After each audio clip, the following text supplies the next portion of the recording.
ভারতের একতরফা নদীর পানি প্রত্যাহারের তিস্তা এখন মরণ ফাঁদে পরিণত হয়েছে। দীর্ঘ 40 বছরও পানি বন্টন চুক্তি না হয় শুষ্ক মৌসুমে যেমন মরুভূমিতে পরিণত হচ্ছে, তেমনি বর্ষাকালে বন্যার কবলে পড়ছে নদী পারের মানুষ। তিস্তা মহাপরিকল্পনা বাস্তবায়ন নিয়ে আশাবাদী হলেও সরকারের পক্ষ থেকে স্পষ্ট ঘোষণা না আসায় হতাশ তারা। নীলফামারী থেকে মাহবুবুর রহমান মনির পাঠানো তথ্য ছবিতে ডেস্ক প্রতিবেদন। ১৯৮৩ সালে তিস্তার পানি বন্টনে দুদেশের মধ্যে একটি অন্তর্বর্তীকালীন চুক্তি হয়, যার মেয়াদ ১৯৮৭ সালে শেষ হয়। এরপর আর কোনো চুক্তি না করে ভারত ১৯৯৮ সালে উজানে গজলডোবা ব্যারেজ নির্মাণ করে একতরফাভাবে পানি প্রত্যাহার করেছে। ফলে শুষ্ক মৌসুমে তিস্তায় পানি না থাকায় মরুভূমিতে পরিণত হয় ভাটি অঞ্চল। আর বর্ষায় হঠাৎ পানি ছাড়ায় দেখা দেয় বন্যা ও নদী ভাঙন। খরা, অতিবৃষ্টি ও ভাঙন এই তিন দুর্যোগের সঙ্গে লড়াই করে জীবন চালাচ্ছে তিস্তা পাড়ের লাখো মানুষ। ভক্সপপ।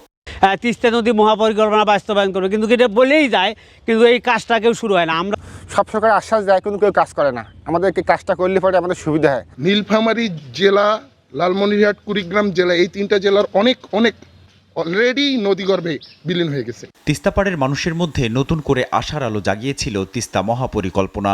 অন্তত অন্তর্বর্তী সরকারের আশ্বাসে তারা সুন্দর ও নিরাপদ জীবনের স্বপ্ন বুনতে শুরু করেছিলেন। কিন্তু জাতীয় নির্বাচনের তারিখ ঘোষণা হলেও তিস্তা মহাপরিকল্পনা বাস্তবায়ন নিয়ে সরকারের পক্ষ থেকে এখনও কোনো স্পষ্ট ঘোষণা আসেনি। নদীতে আছে, এই গত আষাঢ় মাসে আমার এইখানে বাড়ি ছিল, এই বাড়িও এবার ভাঙে গেছে। তিস্তা মহাপরিকল্পনার বিষয়ে এখনো পর্যন্ত ডালিয়া পানি উন্নয়ন বোর্ডের কাছে কোনো ধরনের তথ্য নেই বলে জানান নির্বাহী প্রকৌশলী। সরকারের অনেক উচ্চ পর্যায়ে সমীক্ষা তো হয় নাই, আমাদের কাছে কোনো মেসেজ নাই, কোনো আপডেট আসে না। কাগজে কলমে না রেখে বর্তমান অন্তর্বর্তীকালীন সরকারের শেষ দিন পর্যন্ত সময়ে এই মহাপরিকল্পনার কাজ শুরুর আহ্বান জানান বাংলাদেশের এই নদী গবেষক। আমরা মনে করেছিলাম যে অন্তর্বর্তী সরকার এই কাজটি শুরু করতে পারবে, তারা অনেকখানি কাজ এগিয়ে নিয়েছে, কিন্তু সময় স্বল্পতাজনিত কারণে আমাদের কাছে মনে হয় যে এই কাজটি শুরু করা গেল না। তিস্তা মহাপরিকল্পনা বাস্তবায়নে আগ্রহ প্রকাশ করেছে চীন। প্রকল্পটি বাস্তবায়িত হলে তিস্তা এলাকা পূর্ব চীনের জিয়াংশু প্রদেশের সুকিয়ান সিটির আদলে আধুনিক ও পরিকল্পিত নগরীতে রূপ নেবে। STV news desk.